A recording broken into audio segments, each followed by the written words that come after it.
Sinon, je voulais dire que concernant la vidéo du jour, l'idée est venue en fait de nombreuses interactions que j'ai eues. Vous savez qu'il y a eu un film sur Steve Jobs qui a été fait, le fondateur d'Apple, et que, soi-disant, l'acteur qui a adopté le régime alimentaire de Steve Jobs, qui était un régime alimentaire végétarien et fortement fruitarien, s'était retrouvé à l'hôpital après avoir essayé d'adopter le même régime alimentaire que Steve Jobs.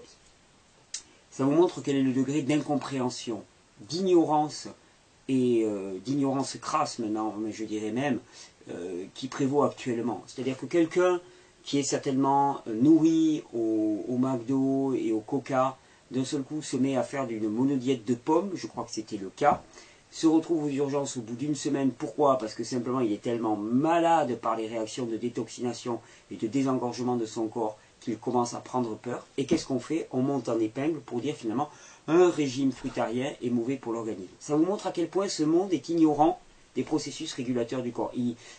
Toute manifestation extérieure est considérée comme quelque chose de négatif. De toute façon, c'est bien l'apanage de ce monde et l'apanage de la société telle qu'elle est structurée. Il faut surtout avoir quelque chose de lisse, des individus lisses au niveau physique, aucun problème, tout va bien. Lisse au niveau émotionnel, surtout pas un mot de travers. Il faut que tout le monde aille très très bien. Si on ne va pas très très bien, on vous bourre d'antidépresseurs. On n'a pas le droit d'avoir la moindre émotion. Si on commence à exprimer des larmes, de la joie, de la difficulté, on n'est pas accueilli. Ce monde déteste les processus de vie. L'illustration en est encore parfaite. Un individu voit son corps se réveiller, prend peur et c'est utilisé par les médias, bla bla bla bla bla, pour dire finalement, oui, non, mais regardez, c'est dangereux et ainsi de suite. Donc c'est vraiment important, je pense, d'élaborer vraiment un socle de confiance et de foi, vraiment, de compréhension et de déconstruction de tous ces processus complètement délétères, processus intellectuels de regard sur le corps. Parce que c'est pas la chose en elle-même qui pose problème. C'est notre regard orienté par notre idéologie sur la chose. Une éruption de boutons, c'est pas un problème en tant que tel. C'est un problème si on a un regard là-dessus qui est un regard faux, avec une compréhension et un filtre qui est au travers qui est faux. Moi, le matin où je me réveille, où je mouche, par exemple, quand ça arrive, mais je suis ravi. Je suis vraiment ravi. Je me dis, oh, waouh, waouh, waouh, il y a un truc qui sort là, parce que de toute façon, je ne suis pas complètement nettoyé. Je le dis souvent, les personnes qui regardent mes yeux se rendent compte que finalement, je viens de très très très très loin et du bagage, j'en ai encore énormément. Donc, le regard est dépendant du système de pensée, de l'idéologie, de tous les systèmes de croyances auxquels on est assujetti. Et c'est vraiment une question de changement de système de croyance qu'il s'agit au travers de ces vidéos. Changement de système de compréhension et de croyance. Parce que c'est ça qui est essentiel. Parce que sinon, on filtre toute la vie au travers de lunettes déformantes qui nous font penser que telle chose est mauvaise et telle chose est bonne. Et on se plante complètement. La preuve en est, encore une fois, une illustration flagrante avec ce film et la polémique qu'il y a autour, qui va avoir beau jeu finalement de se moquer de ce pauvre Steve Jobs et de le faire passer pour quelqu'un de stupide, chose auquel il a été soumis toute sa vie. On l'a traité de stupide avec ses choix alimentaires, stupide avec ses choix en matière de santé. Heureusement qu'il était fondateur d'Apple, ce qui fait que bon, les gens étaient obligés de le mettre un petit peu en sourdine, ce genre de critique, pour ne pas, parce qu'il avait une réussite économique qui impressionnait tout le monde, mais on l'a traité de stupide. Et quand vous allez voir un petit peu son histoire de vie, vous allez voir à quel point certainement cette forme d'agression et de réaction et de fatigue surrénalienne, parce que quand on vous insulte à longueur de journée, je pense que ça ne doit pas laisser anodin au niveau de l'individu, surtout que de ce que j'en ai lu de cette personne, c'était quelqu'un de sensible et qui savait mettre en avant sa sensibilité. Et donc vous allez voir à quel point finalement tout ce genre de discours a certainement contribué à la mort de Steve Jobs, bien plus que son régime qui lui a sauvé la vie. Alors pour cette vidéo, je me suis basé en grande partie sur les travaux de quelqu'un qui ont été faits récemment, qui s'appelle John McDougall, qui est un médecin, nutritionniste américain, qui a fait une étude très intéressante sur la corrélation entre vitesse de développement du cancer, des cellules cancéreuses et scan, et détection de la tumeur cancéreuse lors des scanners. Comme ces travaux sont en anglais, eh bien, je me suis permis de faire une vidéo qui reprend en grande partie les travaux de John McDougall en français pour apporter l'information aux personnes. Mais de toute façon, n'importe qui peut vérifier ces informations. sur le doublement de la croissance tumorale en fonction du temps et la stabilité de cette constante-là au niveau d'un corps. Vous allez voir, c'est particulièrement intéressant. La démonstration est intéressante. C'est un petit peu intellectuel, mais vous allez voir, au final, on comprend vraiment que la mécompréhension des processus amène finalement à avoir beaucoup d'arrogance et beaucoup de superbe pour annoncer des choses qui sont fausses. Et à la fin de la vidéo, je vais faire une petite digression sur quelque chose que je vais aborder très très bientôt. C'est la question de la prise de poids. Prendre du poids en mangeant cru, parce que je sais que certaines personnes veulent perdre du poids, d'autres veulent gagner du poids. Et je pense qu'il y a mécompréhension. Alors est-ce qu'on prend du poids en se gavant d'huile et de noix?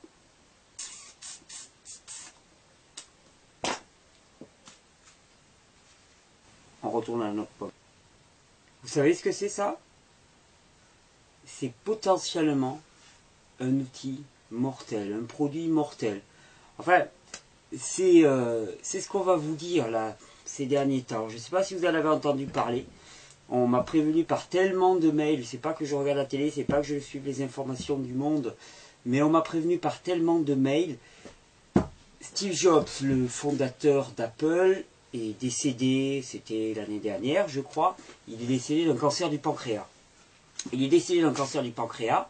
Et Steve Jobs, toute sa vie, en tout cas toute sa deuxième partie de vie, à partir de ses 30 ans, 35 ans, avait adopté un régime fortement axé sur les fruits et les légumes, très fortement crudivore, totalement végétarien et végétalien. Et donc nombre de personnes lui ont reproché de ne pas s'être soigné de son cancer du pancréas, puisqu'il a refusé les traitements jusqu'au dernier moment, et d'avoir opté pour des techniques dites magiques pour se guérir, et qui l'ont condamné. Ces techniques magiques, ce sont des techniques de respiration, des techniques de méditation, des techniques alimentaires, bien sûr, et que ces choix alimentaires ont été délétères pour lui.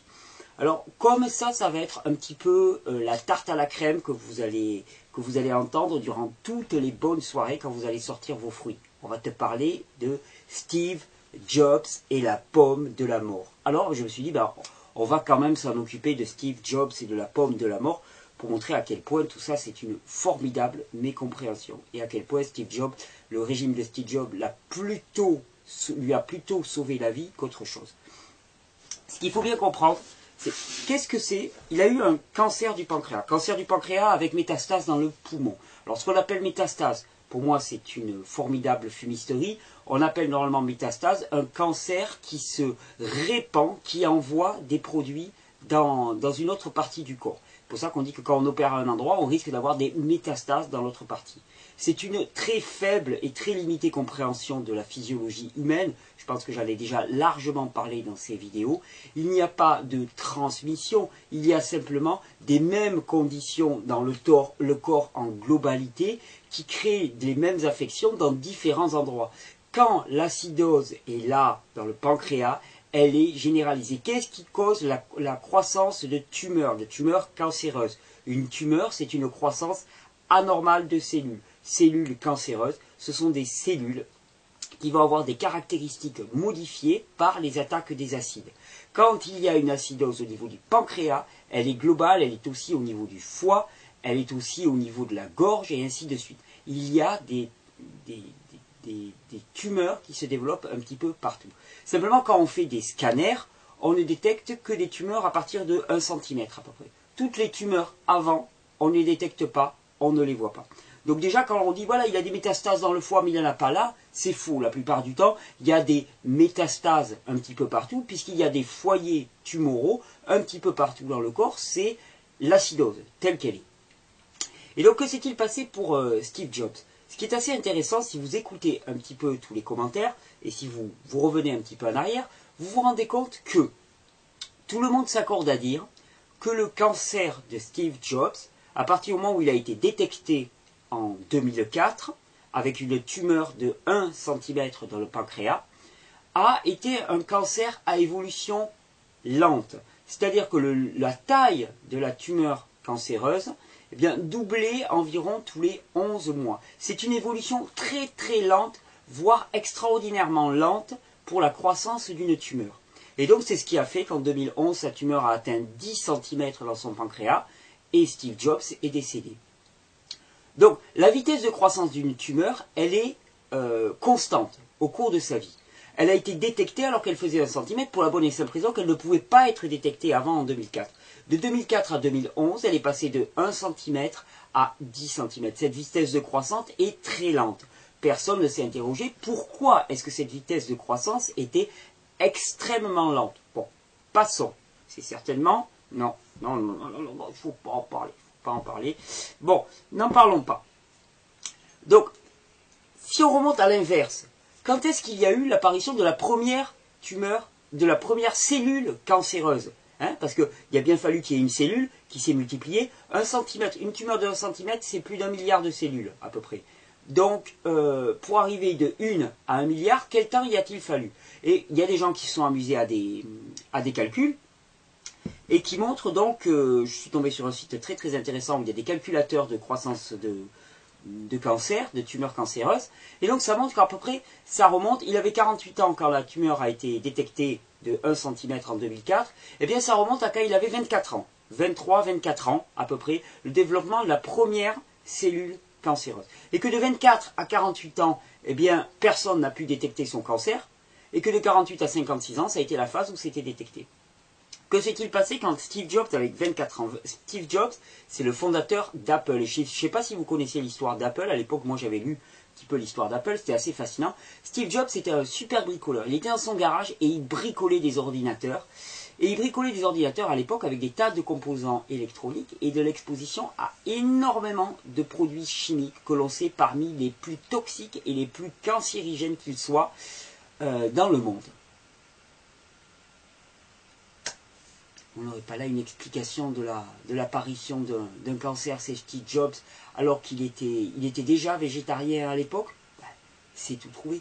Elle s'est développée à 24 ans parce qu'il a été exposé à des agents créateurs d'acidose extrêmement agressifs pour son corps. Et donc, à 24 ans, eh bien, il a développé ce cancer du pancréas. À quel moment a commencé à se développer le cancer du foie? Eh bien, si on remonte à l'inverse de la même manière, cette soi-disant métastase, elle est apparue alors qu'il avait 27 ans. C'est à 27 ans que le cancer du foie s'est détecté. Donc, de toute façon, le cancer du foie n'a pas été provoqué par le simple fait qu'il ne s'occupe pas de son cancer du pancréas. C'est juste du mensonge. C'est absolument du mensonge. N'importe quel spécialiste en physiologie connaît la notion de croissance tumorale et de vitesse de croissance tumorale. La vitesse de croissance tumorale est globale, hein, à l'échelle d'un individu. Et la vitesse croissance au niveau du foie nous permet de dire que la tumeur au niveau du foie s'est développée alors qu'il avait 27 ans. Et non pas parce qu'il ne s'est pas soigné à 48 ans. Donc voilà les éléments qu'on a. Steve Jobs a été exposé à des produits chimiques extrêmement agressifs. Avec ces pratiques dites magiques liées surtout à l'alimentation et au fait qu'il refuse tous les produits animaux, tous les produits transformés, la majorité des produits cuits, qui consomment énormément de jus, de fruits et ainsi de suite, eh bien, à cause, ou grâce à ça, grâce à ça, hein, grâce à ça, finalement, il a survécu de l'âge de 24 ans où il a été exposé à ces cellules, à ces agents toxiques, jusqu'à l'âge de 56 ans. Une sacrée performance. Et en plus, il a bien eu du mérite, Steve Jobs. Il a bien eu du mérite. Parce qu'à partir du moment où sa tumeur a été décelée, à partir du moment où il avait 48 ans, que s'est-il passé? Tout son entourage, ses médecins, ses proches, n'ont cessé que de lui dire une chose: tu ne te soignes pas. Hop, pardon, excusez-moi.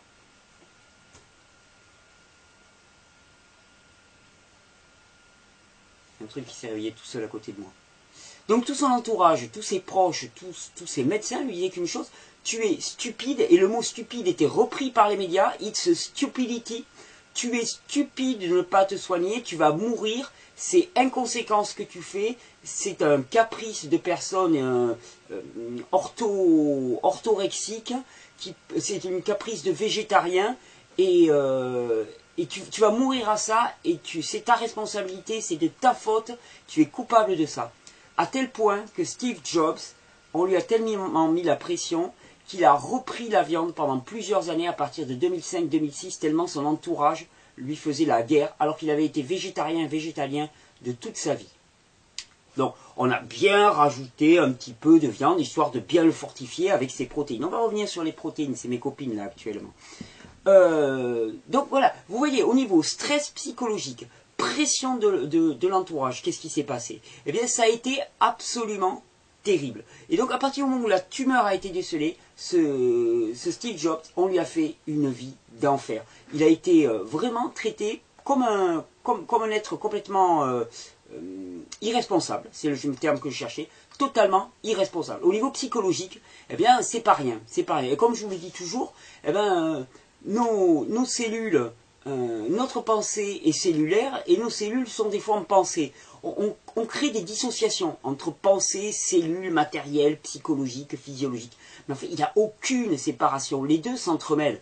Et il est clair que des émotions qui sont envoyées, et donc des agressions et des émotions qui sont engendrées par la réaction à un phénomène, le type de calomnie dont il a été l'objet, le type de ridiculisation systématique de sa démarche dont il a été l'objet, ça a eu une influence au niveau de l'acidose de son corps, c'est une évidence. Donc Steve Jobs n'est pas mort de son régime végétarien, il a survécu grâce à son régime végétarien, et la fin de sa vie a été rendue certainement atroce par le bourrage de crâne de son entourage, de ses médecins et des médias qui ne comprennent rien à la détoxination, qui ne comprennent rien à la physiologie réelle de l'individu, qui ne comprennent rien aux caractéristiques spécifiques de notre espèce et au régime alimentaire qui lui est spécifique, qui est un régime frugivore, donc qui n'est pas un régime omnivore, ni un régime carnassier, c'est un régime frugivore uniquement. Et régime frugivore, qu'est-ce que ça veut dire? Physiologiquement, si on fait de l'anatomie comparée, on se replace dans le contexte des grands singes, énormément de fruits, énormément de feuilles. Ils mangent aussi des écorces selon la saison quand ils n'ont pas assez de fruits, et occasionnellement des produits animaux. Je dis bien occasionnellement. Je pense qu'en tant qu'humains, nous pouvons complètement nous en passer, vu que nous ne manquons pas de fruits au cours de l'année, mais il est certain que nous pouvons tolérer, sur le plan physiologique, une petite quantité de produits animaux. Je dis bien une toute petite quantité de produits animaux, sur le plan physiologique. Sur le plan éthique, c'est tout autre chose. C'est pour ça que je crois que nous avons la chance d'être à une époque où l'on peut se passer de produits animaux. Et pour moi, je pense que c'est vraiment une chance pour l'être humain, parce que l'ingestion de produits animaux n'est pas sans conséquence sur le psychisme des individus et dans la dimension spirituelle. Donc je suis ravi de pouvoir avoir cette option. Je rends grâce de pouvoir vivre à une époque où cette option est valide. Mais tout ce qu'on pourra vous dire sur Steve Jobs, sur les protéines, ce n'est que du bourrage de cerveau. Et vous savez pourquoi il y a du bourrage de crâne comme ça? Parce que quand quelque chose ne marche pas, qu'on se rend compte que cela ne marche pas, qu'on a peur parce qu'on va mourir et qu'on voit qu'on va mourir, que tout notre entourage est décimé par des cancers, quand on voit quelqu'un qui faisait différemment, hein, et qui échoue, qu'est-ce que fait l'ego? Mais lui aussi, il est mort. Vous savez, la meilleure qu'on ait sortie, c'est que Steve Jobs avait un confrère, je ne me souviens plus de son nom, qui travaillait avec lui chez Apple. Style Big Mac, Coca, Popcorn, tranquille. On ne se prend pas la tête. Assez obèse, et il est toujours vivant. Et là on vous dit, mais tu te rends compte, Steve Jobs, il était végétarien, il est mort, son copain il boit du coca et il est vivant. Donc je m'attends très rapidement à ce que Coca-Cola fasse la publicité, que les marques de bière fassent leur publicité, que McDonald's fasse sa publicité, pour dire voilà, la meilleure alimentation anti-cancer, c'est la nôtre. C'est là où on se rend compte qu'il y a vraiment un bourrage de crâne qui est fait et que le système éducatif ne fonctionne pas. Le système éducatif ne fonctionne pas, pourquoi? Parce que le système éducatif, il est là au contraire. Non pas pour former des individus capables de penser, il est là pour former des individus capables de reproduire, hein, de devenir des moutons.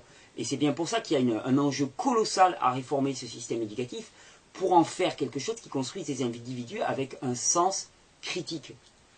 Et ce sens critique, eh bien, il permet par une simple analyse et par un petit peu d'objectivité de se rendre compte exactement de ce qui s'est passé pour Steve Jobs, à quel point cet homme était intelligent, clairvoyant, à quel point on lui a fait une vie infernale à la fin de sa vie, à quel point finalement il a pu sauver sa vie et réaliser tout ce qu'il a réalisé au niveau de chez Apple et de son entreprise, alors que finalement il aurait dû mourir bien avant, dû à toutes les pratiques qu'il avait eues quand il était jeune.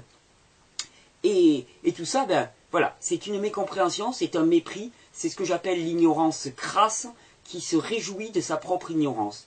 C'est désolant, mais je vous encourage vraiment à soit à donner ces explications autour de vous pour les personnes qui veulent les entendre, soit surtout à ne pas rentrer dans le débat, si on va vous chercher avec ça, et à continuer votre voie tranquillement. Donc, vous l'aurez compris au travers de cette vidéo un petit peu disparate, Steve Jobs n'est pas mort de ses pommes. Steve Jobs a survécu grâce à sa pomme, et il a pu développer Apple